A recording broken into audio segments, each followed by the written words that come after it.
ఒకసారి కృష్ణ పరమాత్మ కుంతిని అడిగాట, అత్తయ్య నీకేం కావాలి? నాయన నాకు అప్పుడప్పుడు కష్టాలు వచ్చేట్టు చేయరా అన్నదిట. ఇదేమిటి విచిత్రమైన కోరిక? ఎవరన్నా కష్టాలు అడుగుతారా? ఆమె అడిగిందిట. విపదస్సంతు నశ్యశ్వత్ తత్ర తత్ర జగద్గురో.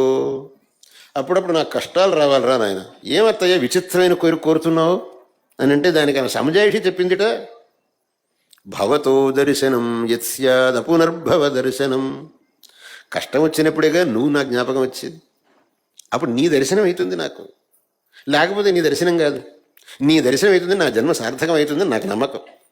కాబట్టి నీ దర్శనం కావాలంటే నాకు కష్టం రావాలి, నేను తలుచుకోవాలి, అప్పుడు నీ దర్శనం కావాలి. అందుకని నేను కష్టాలు అడుగుతున్నాను అన్నది.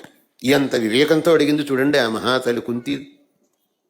అందువల్ల మనం ధర్మాన్ని, సత్యాన్ని, న్యాయాన్ని అంటిపెట్టుకుంటే మనకు కష్టాలు వస్తాయి అని అంటే దానివల్ల మనం ధర్మ మార్గం నుంచి బయటికి పోవాలి అని మాత్రం మనం అనుకోకూడదు. ఆ కష్టముల వల్ల మన యొక్క మనస్సు శుద్ధమవుతుంది, మన యొక్క మనస్సు నిర్మలమవుతుంది. మనం ఇంకా ఉన్నతమైనటువంటి జన్మను పొందడానికి అవకాశం ఉంటుంది. ఈ ఒక్క సత్యాన్ని మనం తెలుసుకోవాలి.